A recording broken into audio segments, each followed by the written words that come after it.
മഹാരാഷ്ട്രയിലെ പനവേൽ മുതൽ കന്യാകുമാരി വരെ ദേശീയപാതാ നിർമ്മാണം അതിവേഗം നടന്നുകൊണ്ടിരിക്കുകയാണ്. കേരളത്തിന്റെ ഗതാഗത രംഗത്ത് കുതിച്ചുചാട്ടമുണ്ടാക്കാൻ പോകുന്ന കാസർഗോഡ് തിരുവനന്തപുരം ദേശീയപാതയുടെ നിർമ്മാണവും അന്തിമഘട്ടത്തിലാണ്. ഈ വർഷം അവസാനത്തോടെ നിർമ്മാണം പൂർത്തിയാകുമെന്നാണ് കരുതിയിരുന്നത്. എന്നാൽ ഇന്നലെ ദേശീയപാത 66 നിർമ്മാണത്തിനിടെ മലപ്പുറം കൂരിയാട് ഭാഗത്ത് പാത ഇടിഞ്ഞു വീണത് അതുമുതൽ നമുക്കല്പം ആശങ്കയുണ്ട്. ദേശീയപാതാ നിർമ്മാണത്തിന്റെ സുരക്ഷിതത്വം ചോദ്യം ചെയ്യപ്പെടുന്നുണ്ടോ? ഉയർത്തിക്കെട്ടിയ പാതയുടെ സംരക്ഷണ ഭിത്തി താഴെയുള്ള സർവീസ് റോഡിലേക്ക് ഇടിഞ്ഞു വീഴുകയായിരുന്നു. തുടർന്ന് ദേശീയപാതയിലെ വലിയ വിള്ളലുകളും രൂപപ്പെട്ടു. അതിനിടെ കാസർഗോഡ് കാഞ്ഞങ്ങാട് കനത്ത മഴയെ തുടർന്ന് ദേശീയപാതയുടെ സർവീസ് റോഡ് തകർന്നു. കണ്ണൂർ കുപ്പത്ത് നിർമ്മാണം നടക്കുന്ന ദേശീയപാതയിൽ നിന്ന് വീടുകളിലേക്ക് മണ്ണും ചെളിയും ഒഴുകിയെത്തി. അശാസ്ത്രീയമായാണോ കേരളത്തിലെ ദേശീയപാത നിർമ്മാണം? കേരളത്തിന്റെ കാലാവസ്ഥയ്ക്ക് അനുയോജ്യമാവുന്ന രീതിയിലല്ലേ പണി പുരോഗമിക്കുന്നത്? കാണാം RDX. കനത്ത മഴയിൽ അടിത്തറയിലുണ്ടായ സമ്മർദ്ദം കാരണം വയൽ വികസിച്ച് വിള്ളലുണ്ടായി മണ്ണ് തെന്നി മാറിയതാണ് മലപ്പുറം കൂരിയാടുണ്ടായ അപകട കാരണമെന്നാണ് ദേശീയപാത അതോറിറ്റിയുടെ വിശദീകരണം. 3 അംഗ സ്വതന്ത്ര വിദഗ്ധ സമിതിയെയാണ് അന്വേഷിക്കാൻ നിയോഗിച്ചിരിക്കുന്നത്. നാളെ സംഘം സ്ഥലം സന്ദർശിച്ച് റിപ്പോർട്ട് സമർപ്പിക്കുമെന്ന് ജില്ലാ കളക്ടർ VR വിനോദ് പറഞ്ഞു. അപകടം സംഭവിച്ച കൂരിയാട് മുതൽ കൊളപ്പുറം വരെയുള്ള ഭാഗത്താണ് പരിശോധന നടത്തിയത്. പ്രതിപക്ഷ നേതാവ് VD സതീശനും PK കുഞ്ഞാലിക്കുട്ടിയും വിമർശനവുമായി രംഗത്തെത്തി. പരാതി പറയുന്നവരെ ഭീഷണിപ്പെടുത്തുകയാണ് കരാർ കമ്പനിയെന്ന് VT ബൽറാം പ്രതികരിച്ചു. തലപ്പാറയിൽ നിർമ്മാണ പ്രവൃത്തികൾ നടത്തുന്ന ദേശീയപാതയിൽ വീണ്ടും വിള്ളൽ രൂപപ്പെട്ടത് ആശങ്കയ്ക്കിടയായി. ഉയർത്തിക്കെട്ടിയ പാതയുടെ സംരക്ഷണ ഭിത്തി വലിയ ശബ്ദത്തോടെ താഴേക്കുള്ള സർവീസ് റോഡിലേക്ക് ഇടിഞ്ഞു വീഴുകയായിരുന്നു. അതിനിടെ കാസർഗോഡ് കാഞ്ഞങ്ങാട് ദേശീയപാതയുടെ സർവീസ് റോഡ് തകർന്നു. കനത്ത മഴയെ തുടർന്നാണ് റോഡിന്റെ ഒരു ഭാഗം തകർന്നത്. കണ്ണൂർ കുപ്പത്ത് നിർമ്മാണം നടക്കുന്ന ദേശീയപാതയിൽ നിന്ന് വീടുകളിലേക്ക് മണ്ണും ചെളിയും ഒഴുകിയെത്തിയത് ആശങ്കയ്ക്കിടയാക്കി. RDX News Malayalam.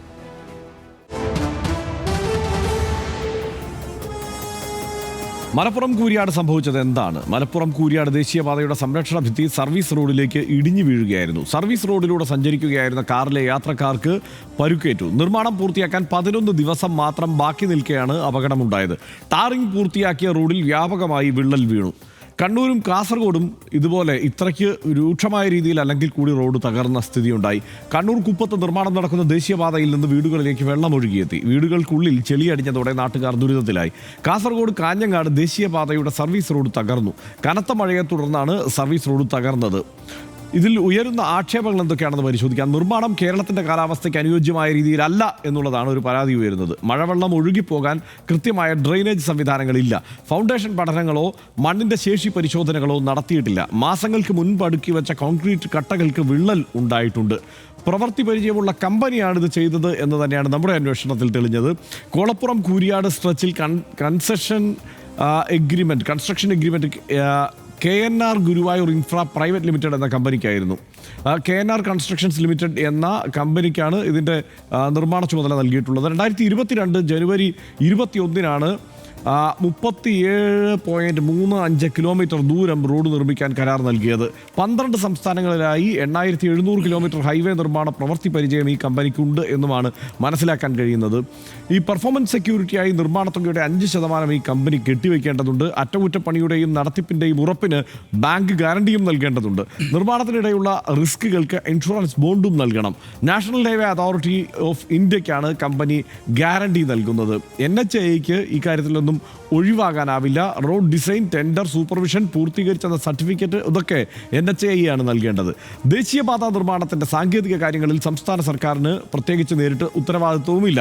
എന്നാൽ കേരളത്തിൻ്റെ റോൾ എന്താണ് എന്നുള്ളതും പറഞ്ഞു പോകണമല്ലോ. ദേശീയപാതാ നിർമ്മാണത്തിന് കേന്ദ്ര സർക്കാരുമായി ചെലവ് പങ്കിടുന്ന ഏക സംസ്ഥാനം കേരളമാണ്. ഭൂമി ഏറ്റെടുക്കൽ ചെലവിൻ്റെ 25% കേരളം വഹിക്കുന്നു. നിർമ്മാണത്തിനായി സമയബന്ധിതമായി കുടിവെള്ള പൈപ്പുകളും വൈദ്യുതി പോസ്റ്റുകളും മാറ്റുന്നു. ദേശീയപാതാ നിർമ്മാണത്തിന് തദ്ദേശ സ്ഥാപനങ്ങളുമായും നിയമപാലകരുമായും ഏകോപനം നടത്തുന്നു. ഇതാണ് കേരളത്തിൻ്റെ റോൾ. സനീഷ്, ഇക്കാര്യത്തിൽ ഇപ്പം നമ്മളിപ്പോൾ ഒറ്റയടിക്ക് ഇതിപ്പോൾ ഇങ്ങനെ ഒരു ദേശീയപാത, വലിയൊരു ദേശീയപാത നിർമ്മിക്കുന്നു, 45 മീറ്റർ വീതിയിൽ, കേരളത്തിൽ അങ്ങോളം ഇങ്ങോളം നീളമുള്ളത്. അപ്പോൾ ഒരപകടം ഉണ്ടായാൽ കേരളത്തെ സംബന്ധിച്ചിടത്തോളം തീർച്ചയായും അത് വലിയ ഗുരുതരമായ ഒരു കുഴപ്പം തന്നെയാണ്. കാരണം എല്ലാ കാര്യത്തിലും നമ്മളതിൻ്റെ പരമാവധി സൂക്ഷ്മത പുലർത്താൻ ശ്രമിക്കുന്നു എന്ന് തന്നെയാണ് നമ്മളെക്കുറിച്ച് വിചാരിച്ചു വെച്ചിരിക്കുന്നത്. അപ്പോൾ ആ ക്വാളിറ്റി പാലിക്കാൻ കഴിയാത്തത് കൊണ്ടായിരിക്കും ഇങ്ങനെ തകർന്നിട്ടുണ്ടാവുക എന്നാണല്ലോ നമുക്ക് മനസ്സിലാക്കേണ്ടി വരിക. ഒറ്റയടിക്ക് ഇപ്പോൾ അടൽ സേതു അടക്കം 18,000 കോടി മുടക്കി നിർമ്മിച്ച അടൽ സേതു അടക്കം തകരുന്ന സ്ഥിതി ഉണ്ടായിട്ടുണ്ട് എന്നുള്ളത് നമുക്ക് മുന്നിലുള്ള യാഥാർത്ഥ്യമാണ്. മറ്റു പല സംസ്ഥാനങ്ങളിലും ഉത്തർപ്രദേശിലും ഹരിയാനയിലും കർണാടകത്തിലുമൊക്കെ സമാനമായ അനുഭവങ്ങളുണ്ട്.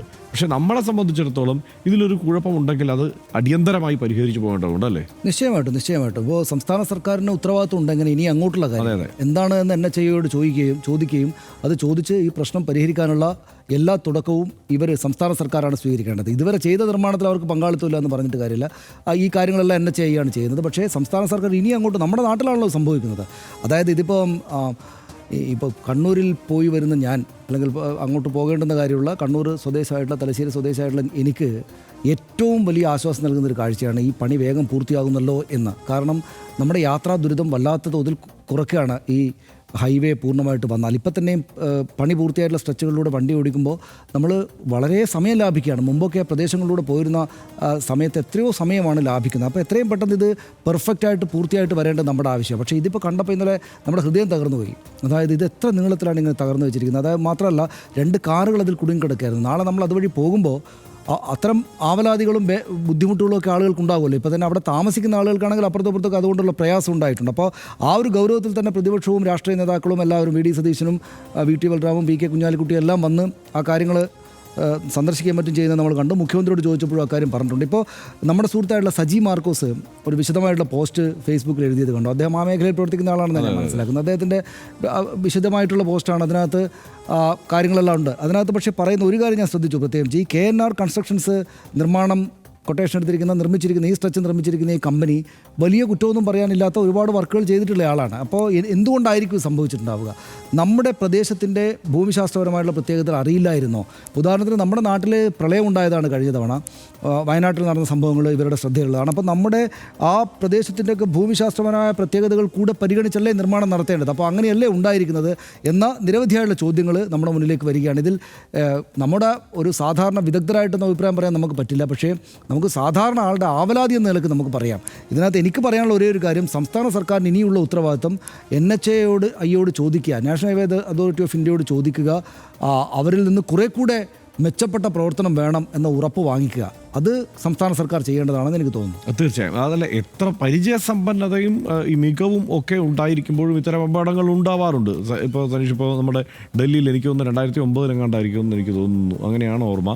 ഈ ശ്രീധരൻ്റെ നേതൃത്വത്തിൽ അവിടെ ഡൽഹി മെട്രോ റെയിലിൻ്റെ പണി നടക്കുന്ന സമയത്ത് അതിൻ്റെ ബീമൊക്കെ തകർന്നു വീണ് 6-7 പേര് മരിക്കുന്ന ഒരു സാഹചര്യമൊക്കെ അന്നുണ്ടായതാണ്. അന്നും സമാനമായ ചർച്ചകളൊക്കെ നടന്നതാണ്. അപ്പോൾ മികവ് ഏറ്റവും മികച്ചവർ നിർമ്മിക്കുമ്പോഴും വലിയ നിർമ്മിതികളാണ്. സ്വാഭാവികമായും ചില പ്രശ്നങ്ങളുണ്ടാകും. പക്ഷേ ഇത് കേരളത്തിൽ അങ്ങോളം ഇങ്ങോളം നിർമ്മിക്കുന്നതാണ്. മാത്രമല്ല പ്രതിപക്ഷം ഉന്നയിച്ചിരിക്കുന്ന ആശങ്ക വളരെ പ്രധാനപ്പെട്ടതാണ്. കാരണം കേരളത്തിൻ്റെ കാലാവസ്ഥ ഇതിപ്പോൾ ചെറിയൊരു മേഖലയിൽ മാത്രം നിൽക്കുന്ന ഒരു സംഗതി അല്ലല്ലോ. അപ്പോൾ അത് ആ നിലയ്ക്ക് കേരളത്തിൻ്റെ കാലാവസ്ഥയെ പരിഗണിച്ച് തന്നെയാണോ ഈ ഡ്രെയിനേജ് ഒക്കെ പണിയുന്നത് എന്നുള്ളത് ഒരു പ്രധാനപ്പെട്ട ചോദ്യമാണ്. എന്തായാലും ഡ്രെയിനേജ്, ഇതിനകത്ത് ഒരു കാര്യമുണ്ട്, ഹൈവേയുടെ പണി പൂർത്തിയായിട്ടില്ല, ആ പണി നടക്കുന്നതേ ഉള്ളൂ. ഈ ഡ്രെയിനേജ് അടക്കമുള്ള മറ്റ് സംവിധാനങ്ങളും സൗകര്യങ്ങളും ഒക്കെ പണി പൂർത്തിയാവേണ്ടതുണ്ട്. അപ്പോഴാണ് ചിത്രം കൂടുതൽ വ്യക്തമാവുക. എന്തായാലും ഇനി ഇത്തരത്തിലുള്ള വലിയ കുഴപ്പങ്ങളില്ലാതെ പണി പൂർത്തിയാക്കാൻ കഴിയട്ടെ എന്ന് തന്നെ നമുക്ക് കരുതാം എന്ന് തോന്നുന്നു. വൻപാതകളുടെ നിർമ്മാണം അതിസങ്കീർണമായ ഒരു വാസ്തുകലാ പ്രയോഗമാണ്. ലോകമെങ്ങും നടക്കുന്ന ഗവേഷണങ്ങളും പഠനങ്ങളും റോഡ് നിർമ്മാണ സാങ്കേതികവിദ്യയുടെ സങ്കേതങ്ങളിലേക്ക് നിത്യേന മുതൽക്കൂട്ടുന്നുണ്ട്. ഏറ്റവും ഉയർന്ന സാങ്കേതികവിദ്യയും സംവിധാനങ്ങളും ഉപയോഗിച്ച് തന്നെയാണ് നമ്മുടെ രാജ്യത്തും ഹൈവേ വികസനം നടന്നുകൊണ്ടിരിക്കുന്നത്. പ്ലാനിങ്ങിലും നിർമ്മാണത്തിലും വർഷങ്ങളുടെ പരിചയവും കൃത്യമായ ആസൂത്രണവും വിഷനും എല്ലാം ചേർന്നാണ് ആധുനിക കാലത്ത് ദേശീയപാതകൾ സാക്ഷാത്കരിക്കുന്നത്.